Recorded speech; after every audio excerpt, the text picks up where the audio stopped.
The dust swirled across the barren street of Deadwood, South Dakota, as Hannah Hayes clutched her meager belongings to her chest, her once fine dress now worn and travel-stained after the grueling journey west. It was 1876, the same year that wild rumors of gold in the Black Hills had transformed this previously quiet settlement into a booming, lawless frontier town where fortunes were made and lost with each sunrise. Hannah's breath caught in her throat as she surveyed the chaotic scene before her saloons with their doors flung wide despite the early hour. Miners and prospectors trudging through mud streets, and ladies of questionable virtue already plying their trade from balconies above. This was nothing like the polished streets of Philadelphia she had left behind, fleeing a scandal not of her making, and a family that refused to believe her innocence. "Move along, miss, unless you're selling something worth buying," a gruff voice called out, making Hannah jump as she realized she'd been standing frozen in the middle of the street. She hurried toward the boardwalk, nearly colliding with a tall figure stepping out of the general store. Strong hands steadied her shoulders, preventing what would have been an embarrassing fall. "Whoa there," came a deep, gentle voice. "You all right, madam?" Hannah looked up into the most striking blue eyes she'd ever seen, set in a weathered face that spoke of long days under the relentless Dakota sun. The man wore a worn leather vest over a simple cotton shirt, with a Stetson pulled low over his brow. Everything about him, from the gun belt slung low on his hips to the spurs jingling softly at his heels, marked him as one of the cowboys who occasionally passed through town. "I'm quite all right," Hannah managed, pulling away from his grip and straightening her shoulders. "Thank you for your assistance, sir." The cowboy touched the brim of his hat. "Wyatt Lawson, at your service. You look like you could use a hot meal and someplace to rest." "Just arrived," Hannah hesitated, years of proper upbringing warring with her current desperate circumstances. "Hannah Hayes," she offered reluctantly. "And yes, I've just arrived on the morning stage." "Well, Miss Hayes, Deadwood ain't exactly welcoming to unaccompanied ladies. You have family here," she shook her head. "No, I've come to take a position as a schoolteacher." This was only partly true. She had responded to an advertisement for teachers in the Dakota Territory, but had yet to secure an actual position. What little money she had left would afford her perhaps a week's lodging, nothing more. Something in Wyatt's expression softened. "The town's been trying to establish a proper school for months. Bunch of miners and merchants' children running wild. You might want to speak with Mayor Bullock about that." Hannah nodded gratefully for this small kindness. "I shall. Could you direct me to suitable lodgings for a lady? Somewhere respectable." She emphasized the last word, acutely aware of the painted women watching from the saloon doorways. "The Grand Central Hotel's your best bet. Mrs. Peterson runs it, and she doesn't tolerate any foolishness." Wyatt pointed down the street to a 3-story clapboard building that stood out for its relatively fresh paint. "Tell her Wyatt sent you. She might give you a fair rate." "Thank you, Mr. Lawson." Hannah gathered her skirts, prepared to make her way through the muddy street again, when Wyatt surprised her by taking her small carpetbag. "I'll walk you over. Town's rough this time of day." His tone brooked no argument, and Hannah found herself too weary to protest. As they walked, Hannah felt the stares of the townspeople. A respectable-looking woman in Deadwood was something of a novelty, it seemed. She kept her eyes forward, desperately trying to maintain her dignity despite the travel dust coating her clothes and hair. "What brings a lady like you all the way out to this God-forsaken place?" Wyatt asked conversationally. "Most women come out here following husbands or seeking them." Hannah's back stiffened. "I'm seeking neither, Mr. Lawson. I simply wish to make my own way in the world." "That's admirable," he replied, surprising her with his sincerity. Just know it won't be easy. Deadwood's no place for the faint of heart. I assure you, I am made of sterner stuff than I appear." This drew a genuine smile from the cowboy, transforming his rugged features into something that made Hannah's heart skip unexpectedly. "I don't doubt that for a minute, Miss Hayes." They reached the hotel, and Wyatt set her bag down on the porch. "Mrs. Peterson," he called as they entered the tidy lobby. "Got a new boarder for you." A stout woman with iron-gray hair appeared from a back room, wiping her hands on her apron. Her sharp eyes took in Hannah's appearance with a single sweep. "Another schoolmarm?" she asked Wyatt. "So she says," he replied with a hint of amusement. Mrs. Peterson nodded briskly. "Well, we need one badly enough. Room's $1 a day, includes breakfast and supper. No gentlemen callers upstairs, no liquor, and I lock the doors at 10 sharp." "That sounds perfectly acceptable," Hannah said, reaching for her reticule to count out what would be a significant portion of her remaining funds. "She'll need the weekly rate, Mrs. Peterson," Wyatt interrupted. "And maybe you could point her in Mayor Bullock's direction tomorrow about that teaching position." The older woman's expression softened marginally. "Any friend of Wyatt's gets the weekly rate, $5 for the week, in advance." Hannah counted out the coins with fingers that trembled slightly. She couldn't afford more than 2 weeks at this rate without securing employment. "I'll be on my way then," Wyatt said, tipping his hat to both women. "Miss Hayes, I'm sure our paths will cross again. Deadwood's not so big that folks don't run into each other regular like." As he turned to leave, Hannah found herself calling after him. "Mr. Lawson, thank you for your kindness today." He turned back with that same transformative smile. "Just being neighborly, Miss Hayes. Welcome to Deadwood." Hannah's room was small but clean, with a narrow bed, a washstand, and a small window overlooking the bustling Main Street. After washing away the worst of the travel dust, she sat on the edge of the bed and allowed herself a rare moment of honesty. She was utterly alone, nearly penniless, and in a town where she knew not a soul. For the first time since leaving Philadelphia, she permitted herself a few quiet tears. The next morning, Hannah awoke with renewed determination. She donned her second-best dress, a sensible navy blue that had seen better days, but still maintained an air of respectability, and made her way to the mayor's office after a breakfast of surprisingly good coffee and fresh biscuits. Mayor Seth Bullock was a stern-faced man with a reputation for bringing order to the chaotic mining town. He listened to Hannah's credentials with interest, occasionally making notes in a ledger. "Miss Hayes, your timing is providential," he said finally. "We've been trying to establish a school for months. The town council approved funds for a teacher's salary last week.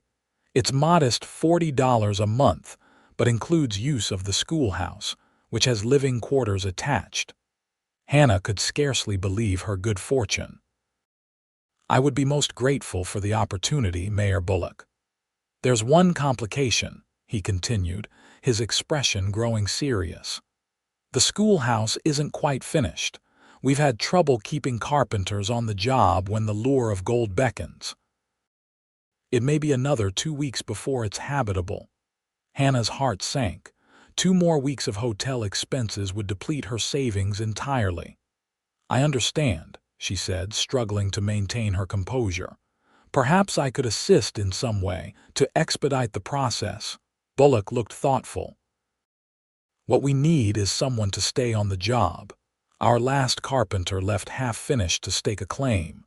He hesitated, then appeared to make a decision.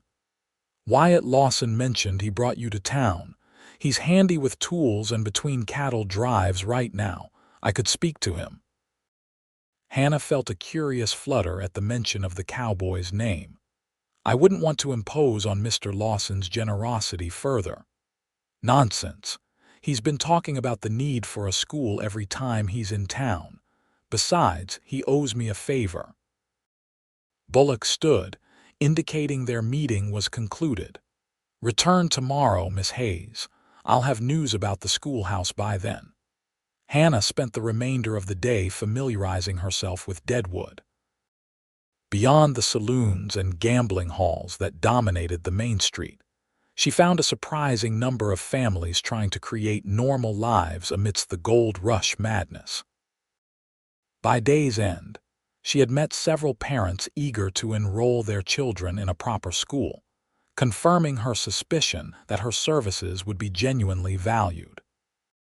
The following morning, Hannah returned to Mayor Bullock's office to find Wyatt Lawson already there, his tall frame making the small office seem even more cramped. "Miss Hayes," Wyatt greeted her with a tip of his hat. "Mayor says you're in need of a carpenter." "Mr. Lawson," Hannah acknowledged with a nod, "I wouldn't wish to divert you from your regular employment." Wyatt's blue eyes crinkled at the corners. "My regular employment is seasonal, Miss Hayes. I drive cattle up from Texas in the spring and fall. Rest of the time I take work where I find it." "Wyatt's agreed to finish the schoolhouse," Bullock interjected. "2 weeks, he says, if the weather holds and he can find a helper or two." "That's very kind," Hannah said, unable to hide her relief. "Not kindness," Wyatt corrected. "The mayor's paying fair wages, and I believe in education. My own was sorely lacking." "The council has approved your appointment as teacher," Bullock told Hannah. "The position is yours as soon as the schoolhouse is habitable. Until then, perhaps you might prepare a curriculum and take inventory of what supplies we'll need." "I would be delighted to do so," Hannah agreed eagerly. As they left the mayor's office, Wyatt fell into step beside Hannah. "Would you like to see the schoolhouse?" "It's at the edge of town, but not far." Hannah hesitated only briefly before nodding. "I would like that very much." They walked together through town, Wyatt occasionally acknowledging greetings from townspeople with a nod or brief word. Hannah noticed that he commanded a certain respect even in this rough place. "You seem well regarded in Deadwood," she observed. Wyatt shrugged. "I helped the mayor establish some order when I first passed through. Deadwood was even wilder then, if you can believe it. After that, I started wintering nearby rather than heading back to Texas. Something about these hills speaks to me." "You're not tempted by gold fever like the others." This drew a laugh. "Miss Hayes, I've seen too many men lose their souls chasing shiny rocks. I prefer honest work for honest pay." The schoolhouse came into view as they rounded a bend in the road, a simple but solid structure with large windows and a small bell tower. Behind it stood what would be Hannah's living quarters, little more than a cabin attached to the main building. "It's not finished inside," Wyatt cautioned as he held the door open for her. "Floors need sanding, walls need finishing, and there's no glass in the windows yet." Hannah stepped inside, her footsteps echoing in the empty space. Despite its unfinished state, she could envision rows of desks, bookshelves lining the walls, and eager young minds filling the room with energy. "It's perfect," she whispered, her voice thick with emotion. Wyatt watched her, his expression unreadable. "It's just a building, Miss Hayes." "No," she corrected him, turning in a slow circle. "It's opportunity, hope, a future for children who might otherwise grow up as wild as the hills around us." Something in her words seemed to touch him. "You really believe that, don't you?" "With all my heart," she replied simply. Wyatt nodded slowly. "Then I'd best get to work. Can't have Deadwood's children waiting any longer than necessary for their education." Over the next days, Hannah divided her time between helping Mrs. Peterson with chores to offset her room costs and visiting the schoolhouse to watch the progress. True to his word, Wyatt had found 2 helpers, young men eager to earn cash between prospecting forays, and the work advanced rapidly. Hannah took to bringing lunch for the workers, partly out of gratitude and partly because it gave her an excuse to spend time at the schoolhouse, planning and dreaming. She gradually learned more about Wyatt through these shared meals. He had been born on a small Texas ranch, the youngest of 4 brothers. When the war between the states broke out, his older brothers had all enlisted in the Confederate Army. Only one returned. His parents had died within a year of each other shortly after the war, leaving the ranch to Wyatt and his surviving brother. Cattle drives seemed the only way to make the ranch profitable, he explained one day as they sat in the shade of a pine tree. But I never much cared for Texas after losing so much there. Each time I drove cattle north, I stayed away longer, eventually sold my share to my brother and just kept moving. Don't you miss having roots? Hannah asked, thinking of her own loss of home and family. Wyatt considered this, his eyes on the distant hills. Sometimes, but roots can bind as well as nourish. It was a perceptive observation that stayed with Hannah long after their conversation ended. By the end of the first week, Hannah had compiled a list of necessary school supplies and presented it to Mayor Bullock, who arranged for their order from Cheyenne. She had also begun to form friendships with several of the town's women, particularly Mrs. Peterson and the wife of the general store owner. On Sunday, she attended services held in a temporary church little more than a tent with wooden benches and was surprised to see Wyatt there, freshly shaved and wearing a clean shirt. He tipped his hat to her but sat several rows behind, maintaining a respectful distance. After the service, several parents approached Hannah to inquire about enrollment for their children, their enthusiasm further validating her decision to come west. As the crowd dispersed, Wyatt appeared at her side. "Miss Hayes, I was wondering if you might join me for dinner at the hotel restaurant." His invitation was delivered with a formality that suggested it cost him some effort. Hannah felt her cheeks warm slightly. "That would be lovely, Mr. Lawson." The hotel restaurant was the closest thing Deadwood had to fine dining, with actual tablecloths and a menu that extended beyond the usual frontier fare of beans and salt pork. Wyatt pulled out Hannah's chair with surprising gentility for a man who spent most of his life on horseback.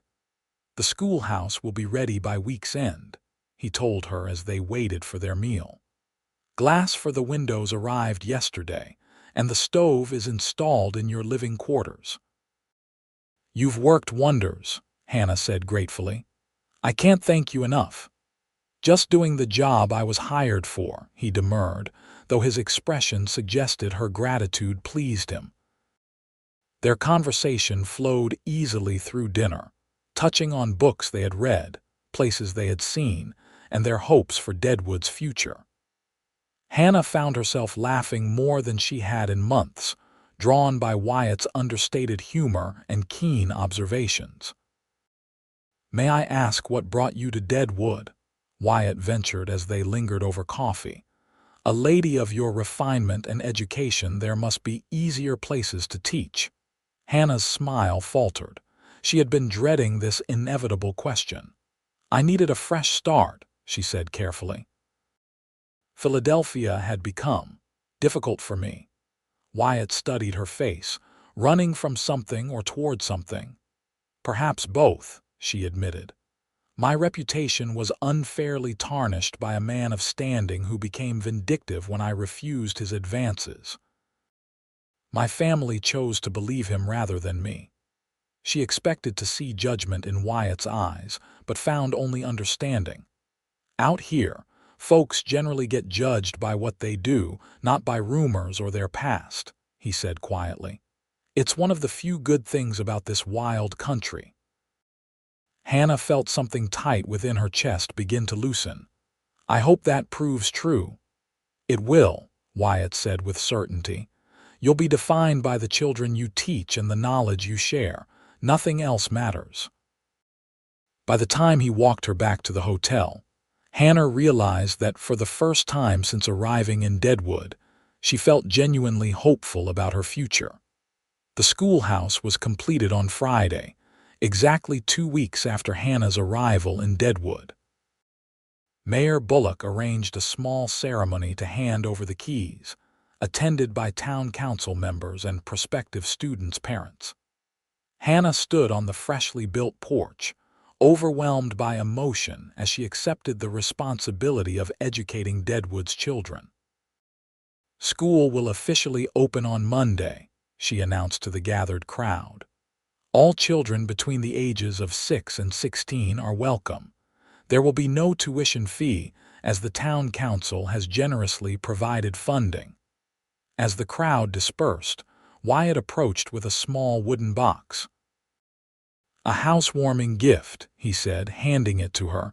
Hannah opened it to find a brass bell perfect for calling children to lessons. "It's beautiful," she whispered, touched by his thoughtfulness. "Every proper school needs a bell," Wyatt said with a smile. "I noticed the tower was empty." "Thank you." Hannah looked up at him, suddenly aware of how much his presence in her daily life had come to mean over the past 2 weeks. "Will you be staying in Deadwood now that the schoolhouse is finished?" Something flickered in his eyes. "For a while. I've taken on some work at the livery stable.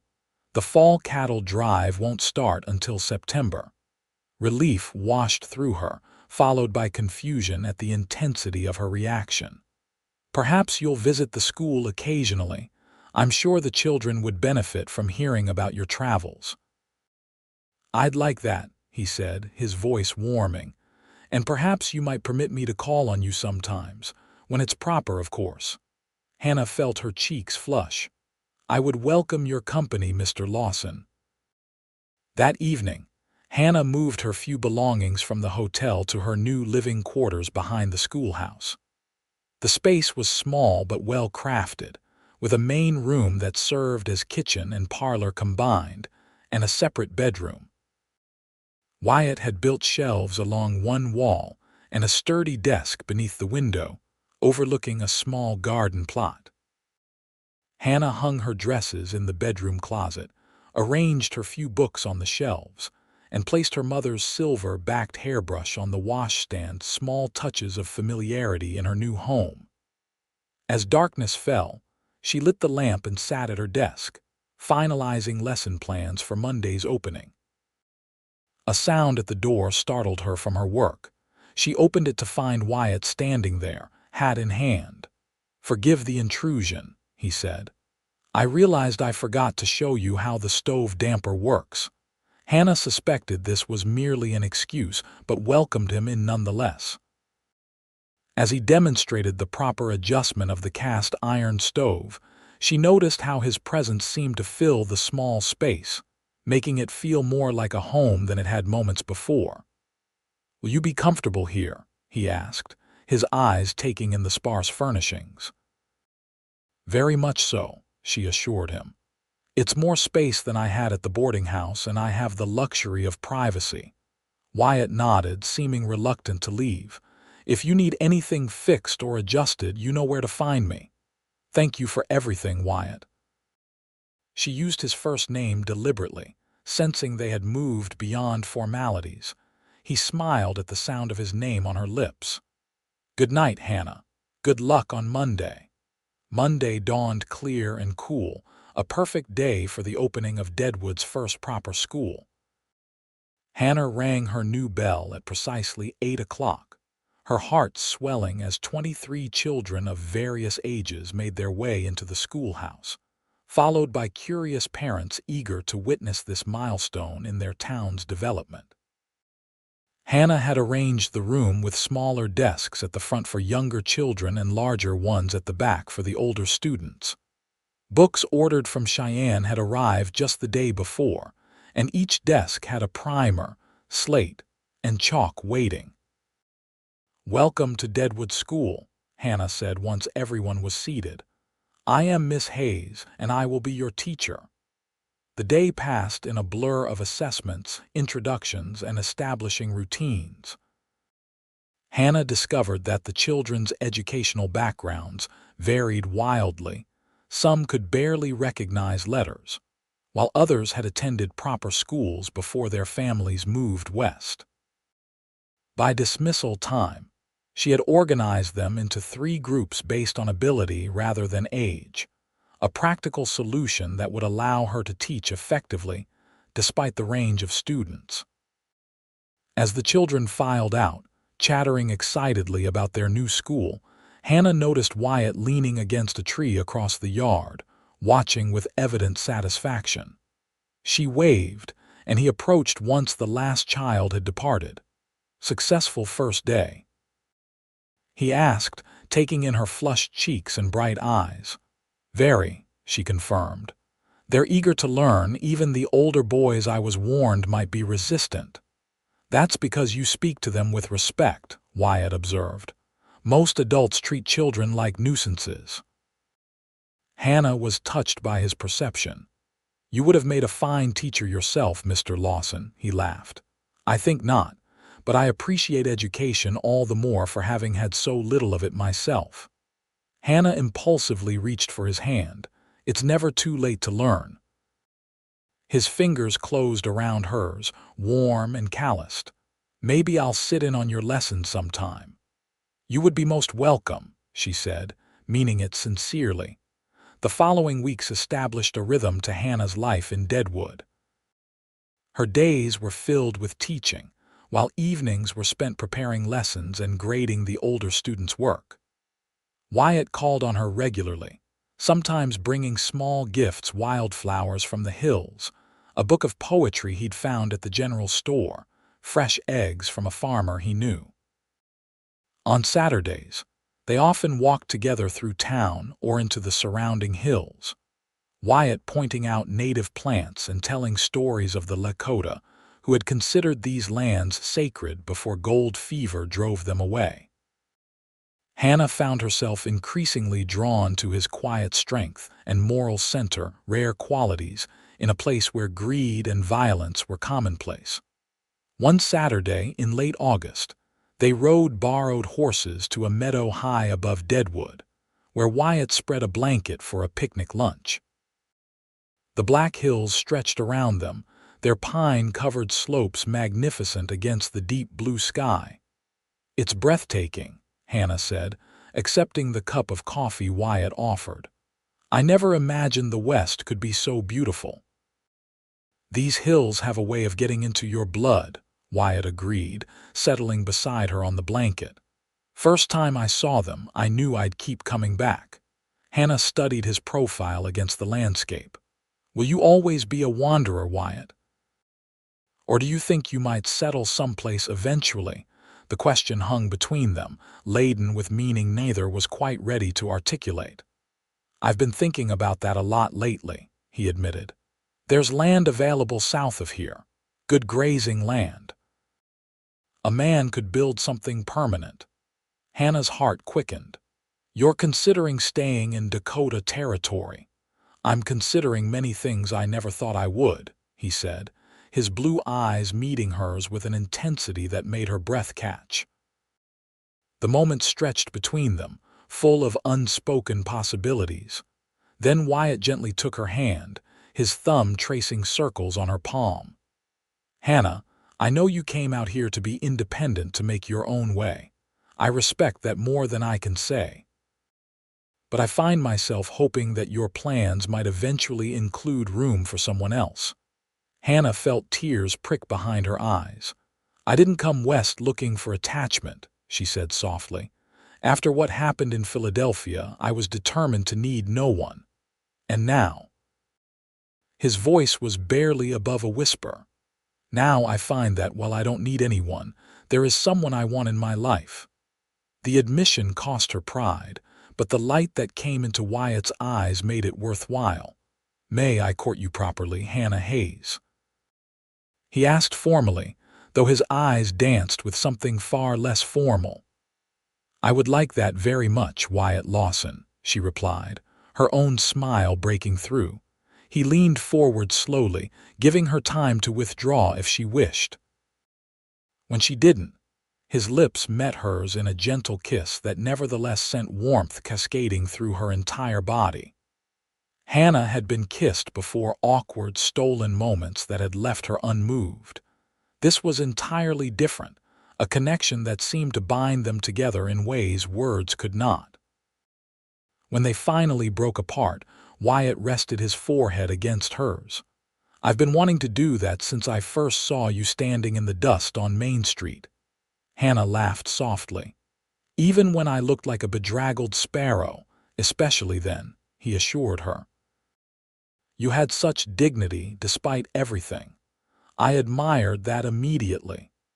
They spent the remainder of the afternoon talking of their pasts and cautiously sharing hopes for the future. As the sun began its descent, painting the hills in golden light, Wyatt helped Hannah onto her horse for the ride back to town.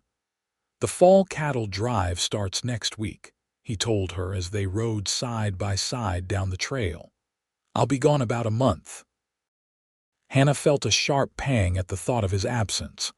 "A month seems very long." "It does to me too for the first time," he admitted, "but it's the last obligation I have to fulfill. When I return, I'm going to look into that land I mentioned." The implication warmed her despite the approaching separation. "I'll look forward to hearing all about your adventures when you return." Word of their courtship spread quickly through Deadwood's gossip channels. Most reactions were positive. Wyatt was well respected, and Hannah had quickly proven herself a dedicated teacher who had already made a difference in the town's children.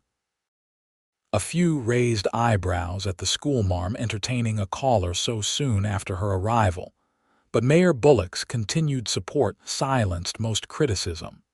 The evening before Wyatt's departure, he came to the schoolhouse after classes ended, his expression more serious than usual. "I brought you something," he said, producing a small package wrapped in brown paper. Hannah unwrapped it to find a small Derringer pistol nestled in a velvet pouch. "Wyatt, I couldn't possibly, please," he interrupted. "Deadwood's safer than it was, but not safe enough. Just knowing you have it would ease my mind while I'm gone." Hannah hesitated, then nodded slowly. "Very well, though I pray I'll never need to use it." "I've arranged for supplies to be delivered weekly," he continued, "and Jimmy at the livery stable will check on you every few days." She smiled at his concern. "I'll be fine, Wyatt. I have friends now and my work keeps me busy." "I know you're capable," he assured her. "It doesn't stop me from worrying." Hannah reached up to touch his cheek. "Just come back safely, that's all I ask." He turned his face to press a kiss into her palm. "Wild horses couldn't keep me away." The morning of Wyatt's departure dawned gray and cool, with the promise of autumn in the air. Hannah stood at the edge of town, watching as the cattle drive assembled, cowboys checking cinches, cattle lowing restlessly in the holding pens, the trail boss shouting last-minute instructions. Wyatt found her there, looking magnificent astride his chestnut gelding. He dismounted to stand before her, heedless of the curious glances from the other cowboys. "1 month," he promised, taking both her hands in his. "By the 1st of October, I'll be back." Hannah nodded, fighting back tears that threatened to embarrass them both. "I'll be here, teaching my students and waiting for your return." He kissed her then, a brief but fervent promise before swinging back into the saddle. "Take care of yourself, schoolmarm," he called as he rode toward the waiting herd. "And you, cowboy," she replied, forcing a smile until he was out of sight. The weeks of Wyatt's absence passed more slowly than Hannah could have imagined possible. She threw herself into her teaching with renewed vigor, extending school hours to include evening lessons for adults who wished to improve their reading or arithmetic skills. Several miners and shopkeepers' wives took advantage of the opportunity, filling the schoolhouse 3 nights a week. Hannah also began a lending library, using her own small collection of books, supplemented by donations from townspeople. The project quickly became popular, with books circulating among Deadwood's surprisingly literary population. Letters arrived from Wyatt whenever the cattle drive passed near enough to a settlement for him to post them. His handwriting was careful but unpracticed, the words simple but heartfelt. He told her of life on the trail, the characters among his fellow cowboys, and most of all, how much he missed her presence. Hannah kept the letters tied with a ribbon in her desk drawer, rereading them often as September gave way to early October. The first frost silvered the ground, and still Wyatt had not returned. Hannah tried to quell her growing anxiety, knowing that cattle drives often encountered delays, bad weather, difficult river crossings, or any number of other complications. On October 12th, nearly 2 weeks after Wyatt's expected return, Hannah was reading with her youngest students when a commotion outside drew her attention. Looking up, she saw several of the older children at the windows, pointing and exclaiming, "Miss Hayes, riders coming." Young Tommy Wilson called out. Hannah's heart leapt. She assigned the children a page to read silently and moved to the window, peering out to see a group of dusty riders approaching the schoolhouse. At their head rode Wyatt, his familiar form causing her breath to catch in her throat. "Children," she said, struggling to keep her voice even, "please continue with your reading. I need to step outside for a moment." She walked as calmly as she could to the schoolhouse door, though every fiber of her being wanted to run. Wyatt had already dismounted by the time she reached the porch, his face breaking into a weary smile at the sight of her. "You're late, Mr. Lawson," she said, unable to keep the relief from her voice. "Had some trouble at the North Platte crossing," he replied, climbing the steps to stand before her. "I came as quickly as I could." Hannah was acutely aware of the children watching through the windows and the other cowboys looking on with knowing grins. "The children are waiting," she said, reluctant to cut their reunion short but mindful of her responsibilities. "I understand," Wyatt said. "May I call on you this evening?" "Please do," she replied, her smile conveying what propriety prevented her from expressing more directly. Wyatt tipped his hat and returned to his horse. "Back to your books, young uns," he called to the watching children. "Your teacher's given you the greatest gift a person can have, learning. Don't waste it." The remainder of the school day passed in a blur for Hannah. When the last child had departed, she hurried to her quarters to freshen up, changing from her teaching dress to a blue gown that Wyatt had once admired. He arrived shortly after sunset, freshly bathed and shaved, wearing clean clothes and carrying a small package.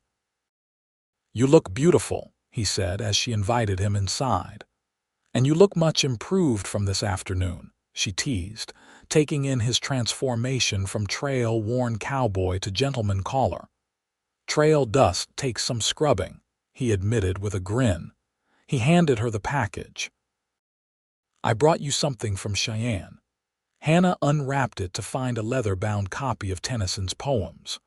"Oh, Wyatt, it's lovely," she breathed, running her fingers over the embossed cover. "I remembered you saying he was your favorite," Wyatt said, pleased by her reaction.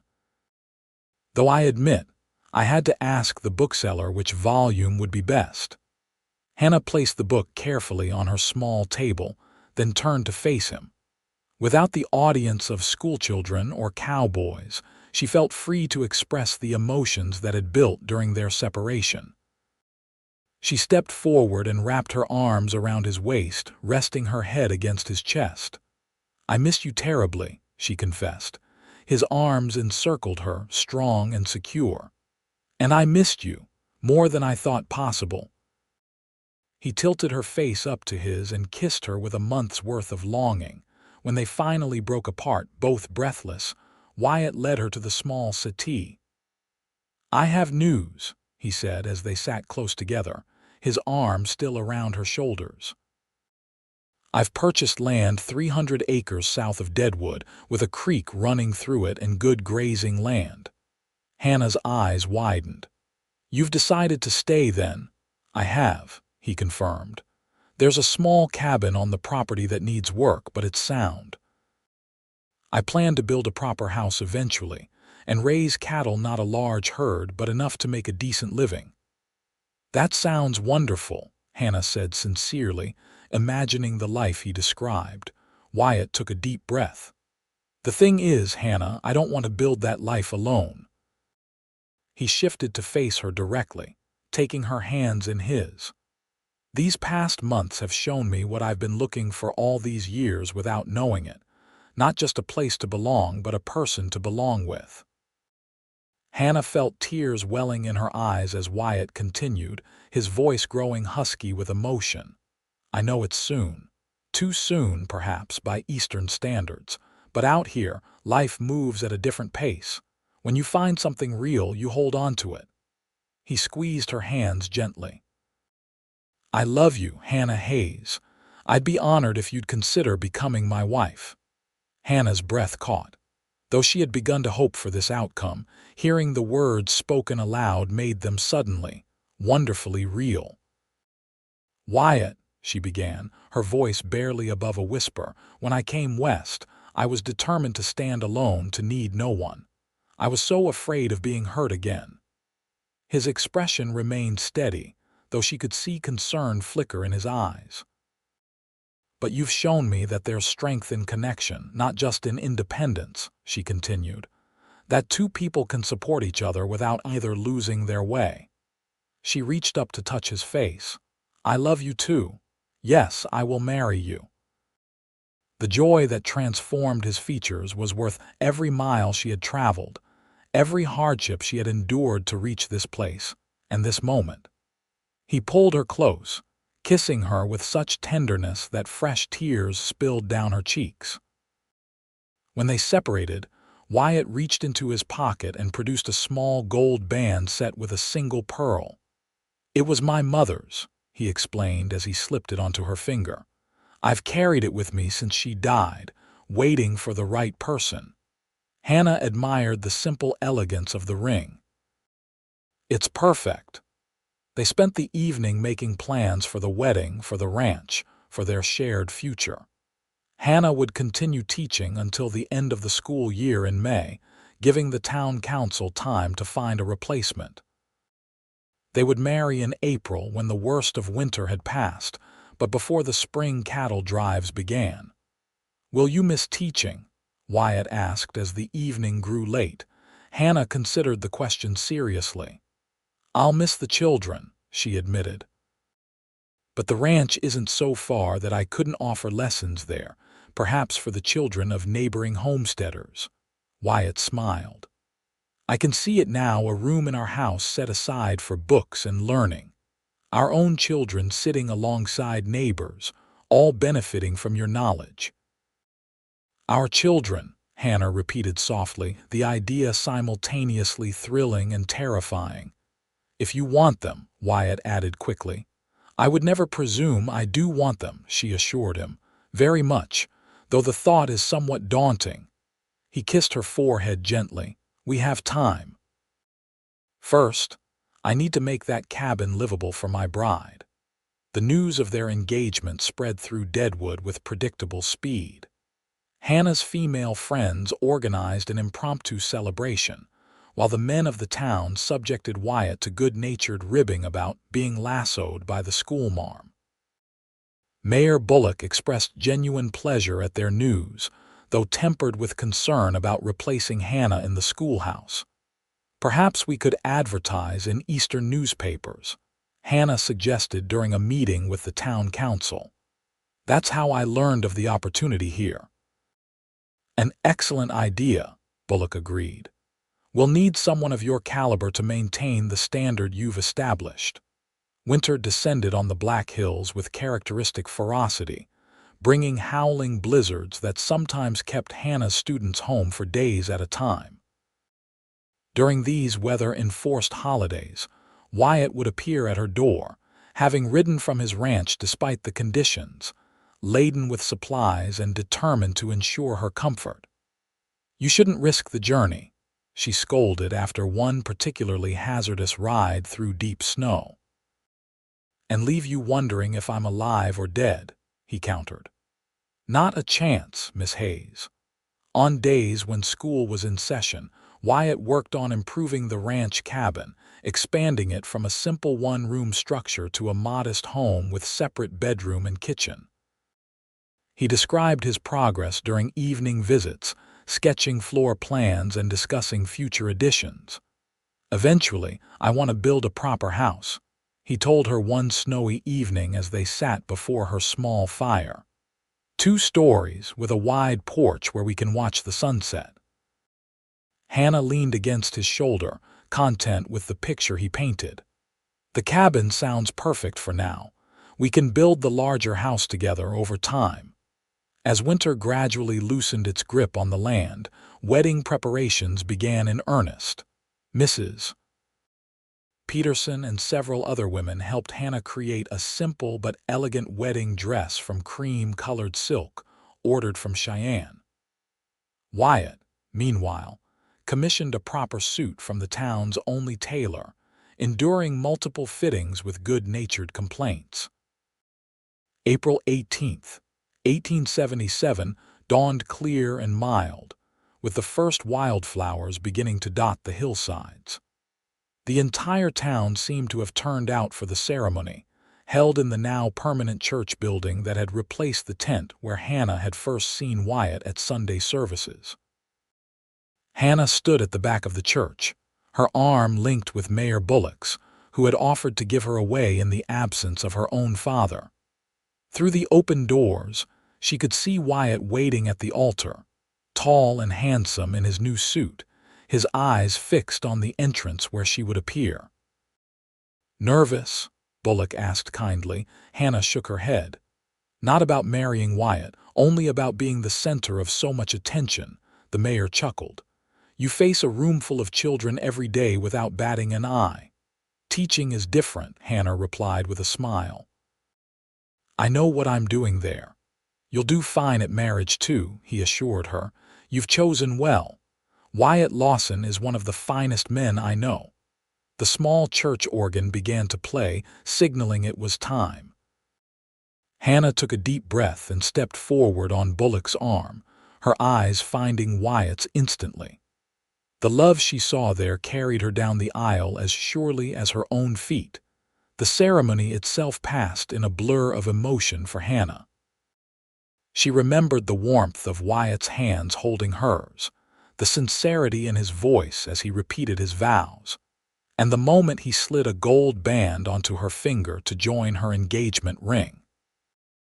Most of all, she remembered the joy that seemed to radiate between them, binding them together in a way that went beyond the words they spoke or the documents they signed. "I now pronounce you man and wife," the minister declared. "You may kiss your bride." Wyatt's kiss was gentle but full of promise, appropriate for a church full of witnesses yet conveying the depth of his feelings. When they turned to face the congregation as Mr. and Mrs. Lawson for the first time, the cheers and applause that erupted made Hannah blush with pleasure. The celebration that followed at the Grand Central Hotel was the most elaborate social event Deadwood had seen, with food and drink flowing freely and music provided by a surprisingly talented group of miners who doubled as musicians. Hannah and Wyatt opened the dancing, moving together as if they had been partners for years rather than months. "Happy Mrs. Lawson," Wyatt murmured as they waltzed. "Completely," Hannah replied, still marveling at her new name and status. "Though I must warn you, I've never been a rancher's wife before. I may need some guidance." "And I've never been anyone's husband," he countered with a smile. "We'll learn together." As the evening progressed, Hannah found herself surrounded by well-wishers offering advice and congratulations. The women provided household tips with varying degrees of practicality, while the men slapped Wyatt on the back and offered increasingly ribald suggestions that made Hannah grateful for the dimness of the lamplight that hid her blushes. Finally, as midnight approached, they made their escape, riding together on Wyatt's horse to the ranch that was now their home. The cabin glowed with lamplight, having been prepared earlier in the day by friends who had stocked the pantry, filled the wood box, and Hannah discovered with some embarrassment scattered wildflowers across the new feather bed. "Welcome home," Wyatt said simply as he carried her across the threshold. Hannah looked around at the small but comfortable space that represented so much Wyatt's decision to settle down, their future together, the beginning of their shared life.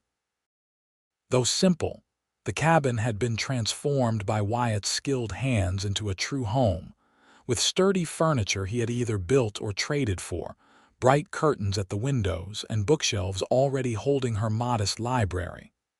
"It's perfect," she said, meaning it completely. Later, as they lay together in the stillness of their first night as husband and wife, Hannah found herself overwhelmed by the journey that had brought her to this moment. "What are you thinking?" Wyatt asked softly, his fingers tracing patterns on her bare shoulder. "That I almost didn't get on that stage to Deadwood," she admitted. "I nearly turned back a dozen times during the journey. I was so afraid. What changed your mind?" Hannah turned in his arms to face him, her hand resting against his chest where she could feel his heart beating strong and steady. "I realized that staying would be surrendering to fear. That whatever waited for me in the West, it had to be better than living in the shadow of what happened in Philadelphia. And was it better?" His voice held a hint of vulnerability that touched her deeply. "Beyond anything I could have imagined," she assured him.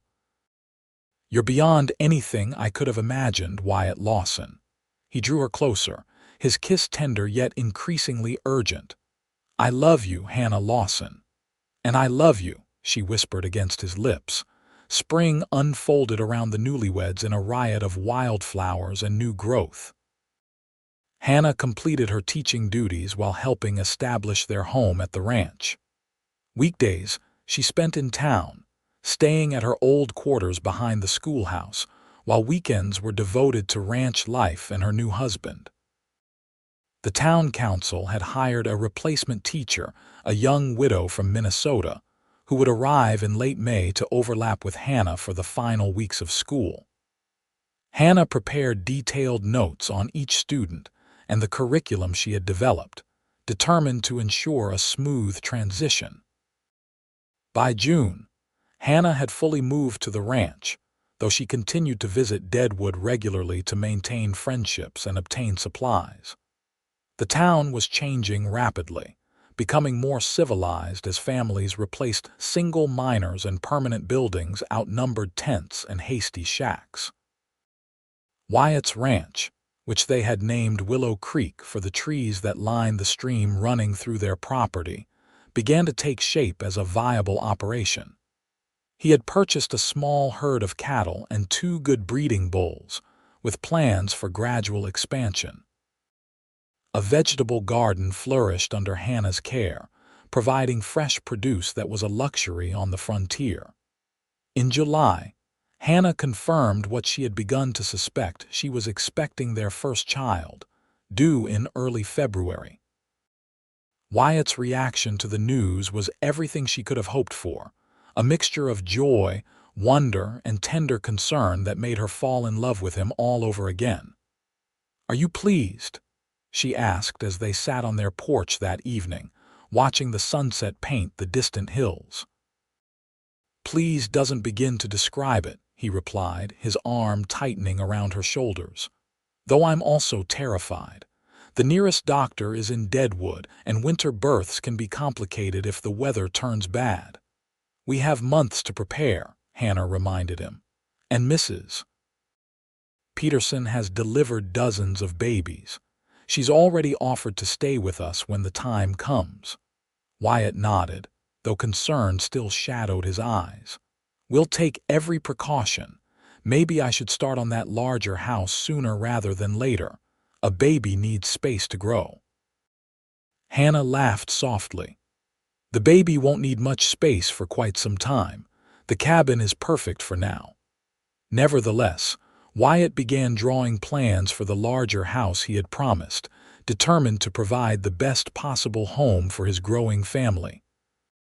By September, the foundation had been laid, and the frame began to rise near the existing cabin.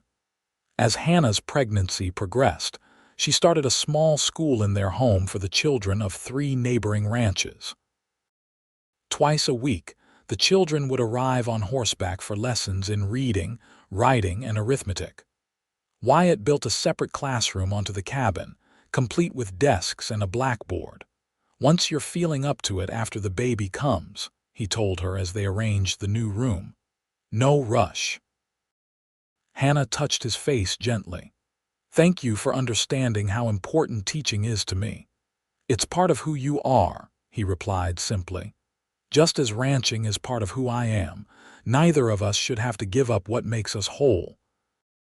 Winter arrived with characteristic Dakota ferocity, bringing howling blizzards that sometimes trapped them in the cabin for days at a time. Wyatt had prepared thoroughly, however, with ample firewood stacked against the cabin walls and provisions stored to last until spring if necessary. Hannah's time grew closer as January brought the new year of 1878. Mrs. Peterson arrived to stay with them 2 weeks before the expected date, bringing her considerable experience and calm presence as a comfort to both expectant parents. "First babies often come late," she assured them as January gave way to February with no sign of labor beginning. "No need to worry just yet." On February 8th, shortly after midnight, Hannah awakened to the first contractions. She gently shook Wyatt awake. "I think it's time," she whispered. The next 18 hours were a blur of pain, encouragement, and increasingly urgent work. Wyatt remained by Hannah's side throughout, holding her hand, wiping her brow, and murmuring constant reassurance even as his own fear threatened to overwhelm him. "I can't," Hannah gasped at one point, exhaustion making her voice break. "Wyatt, I can't do this." "You can," he insisted, his voice steady despite the worry in his eyes. "You're the strongest person I know, Hannah Lawson. Our child is counting on that strength now." Finally, as the winter sun began to set, their son entered the world with a lusty cry that brought tears to both parents' eyes. Mrs. Peterson cleaned and swaddled the infant before placing him in Hannah's trembling arms. "He's perfect," Hannah whispered, counting tiny fingers and toes through a haze of exhaustion and joy. "Like his mother," Wyatt agreed, his voice thick with emotion as he gazed at his wife and newborn son. They named him William Seth Lawson William for Wyatt's father and Seth for Mayor Bullock, who had played such a pivotal role in bringing them together. As February's harsh weather gave way to the first tentative signs of spring, the small family settled into a new rhythm, centered around the infant who had so thoroughly captured their hearts. By summer, the new house was complete enough to move in, though Wyatt continued to add finishing touches in his spare time. 2 stories high with a wide porch wrapping around 3 sides, it stood as testament to Wyatt's skill and determination. The old cabin was converted entirely to a schoolroom, where Hannah resumed teaching neighboring children once William was 3 months old. Life settled into a pattern of hard work interspersed with moments of simple joy. Wyatt's cattle operation expanded gradually, providing a comfortable if not luxurious living. Hannah's small school gained a reputation for excellence, attracting students from as far as 10 miles away. William grew quickly, a sturdy boy with his father's blue eyes and his mother's determined spirit. By his first birthday, he was taking his first unsteady steps across the porch that Wyatt had built specifically for that purpose. wide enough to serve as a safe practice ground for a toddler's explorations. On a warm evening in September 1879, as they sat on that same porch watching William play with wooden blocks at their feet, Hannah leaned against her husband's shoulder. "Do you ever think about how our lives might have been if I hadn't come to Deadwood? Or if you hadn't been there the day I arrived?" Wyatt's arm tightened around her. "Sometimes. But then I remember something my mother used to say, that the important paths in life always have signposts if we're wise enough to recognize them. What was our signpost, do you think?" Hannah asked, curious about his perspective. Wyatt thought for a moment. "Maybe it was that moment in the schoolhouse before it was finished. You said it represented opportunity and hope. That's when I knew you saw the world the way I wanted to, full of possibility rather than limitation." Hannah smiled at the memory. "For me, it might have been when you didn't judge me for what happened in Philadelphia. You just accepted that the past was past." "Speaking of the past," Wyatt said, his tone shifting slightly, "I received a letter from Deadwood today." Mayor Bullock enclosed a newspaper clipping he thought might interest you.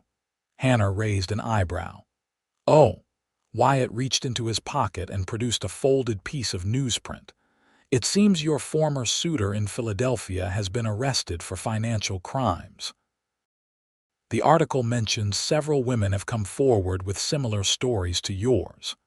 Hannah took the clipping with trembling fingers, scanning the words that represented a vindication she had stopped hoping for long ago. "My family might finally believe me," she said quietly. "Does that matter still?" Wyatt asked gently. Hannah considered the question seriously, looking around at the home they had built together, at their son playing contentedly nearby, at the man who had never doubted her word. "No," she said finally, letting the paper fall from her fingers. "What matters is here now, this life we've created." Wyatt kissed her temple softly. "You changed everything for me, you know. Before you, I was just drifting. No purpose beyond the next cattle drive or winter camp." "We changed each other," Hannah corrected. "You gave me the courage to be more than just a schoolteacher, to be a wife and mother too." William chose that moment to toddle over, holding up a block for his father's inspection. Wyatt lifted him onto his lap, and the three of them sat together as twilight deepened around Willow Creek Ranch. Hannah watched her husband and son, their heads bent together over the wooden toy, and thought about the journey that had brought her to this moment. From the frightened young woman fleeing scandal to the confident wife and mother she had become, every step had led her home, not to a place, but to the people who made any place home. "I'm so glad I found you," she said softly. Wyatt looked up, his eyes meeting hers with the same warmth that had first drawn her to him. "We found each other," he corrected, "and that's made all the difference." As the first stars appeared above the Dakota plains, Hannah Lawson counted her blessings: a loving husband, a healthy child, meaningful work, and a home filled with the books and learning she had always valued. The path had not been easy, but it had led exactly where she was meant to be. She remembered a moment from their courtship, sitting by the creek that gave their ranch its name. "I'm nothing special," she had whispered, overwhelmed by Wyatt's evident admiration. "You're everything special," he had replied with conviction, "and I'll spend the rest of my life proving it to you." Looking at the life they had built together, Hannah knew he had kept that promise, and she had done the same for him.